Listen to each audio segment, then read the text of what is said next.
আসসালামু আলাইকুম রহমতুল্লাহি ওয়া বারাকাতুহু। পবিত্র কোরআনে সূরা নাজমের ৪৫ এবং ৪৬ নম্বর আয়াত অনুযায়ী গর্ভের সন্তান ছেলে হবে না মেয়ে হবে, এই জন্য ছেলে না মেয়ে দেয় সে বিষয়ে স্পষ্ট করে বর্ণনা করেছে।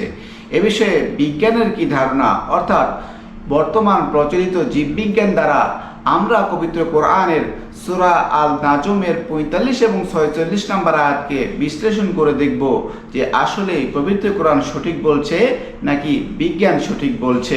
পবিত্র কোরআনের সূরা নাজমের ৪৫ এবং ৪৬ নম্বর আয়াত বলছে যে তিনি সৃষ্টি করেছেন পুরুষ এবং নারী জোড়ায় জোড়ায়, এবং ৪৬ নম্বর আয়াতে আল্লাহ তাআলা ঠিক বললেন যে পুরুষের শুক্র থেকে যা কিছু স্থলিত হয়। অর্থাৎ ৪৫ এবং ৪৬ নম্বর আয়াত যদি আমরা স্বাভাবিকভাবে বিশ্লেষণ করে দেখি, তাহলে আল্লাহ তাআলা বলছেন যে তিনি সৃষ্টি করেছেন জোড়ায় জোড়ায় পুরুষ এবং নারী, যা কিছু স্থলিত হয় পুরুষের শুক্রবিন্দু থেকে। অর্থাৎ পুরুষের শুক্রই মূলত ছেলে হবে না মেয়ে হবে সে বিষয়টি পরিপূর্ণরূপে নির্ধারণ করে থাকে। এ বিষয়ে জীববিজ্ঞানের কি ধারণা? আমরা জানি যে মানুষের শরীরে কোটি কোটি সেল বা কোষ দ্বারা গঠিত, আর প্রত্যেকটি কোষে প্রায় ৪৬টি ক্রোমোজোম থাকে। আর কাকতালীয়ভাবে সূরা নাজমের ৪৬ নম্বর আয়াতেই আল্লাহ তাআলা সন্তান ছেলে হবে না মেয়ে হবে সেই বিষয়টি বর্ণনা করেছেন।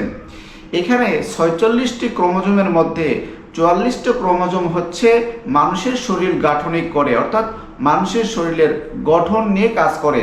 আর বাকি দুটি ক্রোমোজোম যেটি সেক্স ক্রোমোজোম, এই দুটি সেক্স ক্রোমোজোমের মাধ্যমেই নির্ধারিত হয় সন্তান ছেলে হবে না মেয়ে হবে। এবার আসা যাক যে আসলে সন্তান ছেলে বা মেয়ে হওয়ার পেছনে পুরুষের শুক্রাণু ভূমিকা রাখে নাকি মায়ের ডিম্বাণু ভূমিকা রাখে।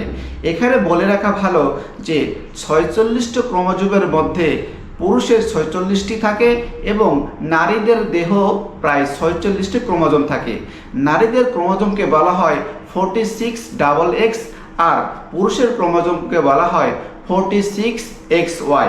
অর্থাৎ এটি সুনিশ্চিতভাবে আমরা জানতে পারছি যে নারীদের ক্রোমোজোমে 2টি X থাকে এবং পুরুষের ক্রোমোজোমে একটি X থাকে এবং একটি Y থাকে।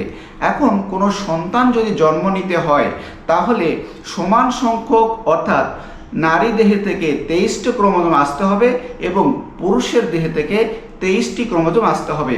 এই ক্ষেত্রে যদি আমরা নারী দেহ থেকে 23টি ক্রোমোজোম আসে তাহলে কিন্তু 23X আসতে হবে এবং বাকি 23X তার দেহে থাকবে।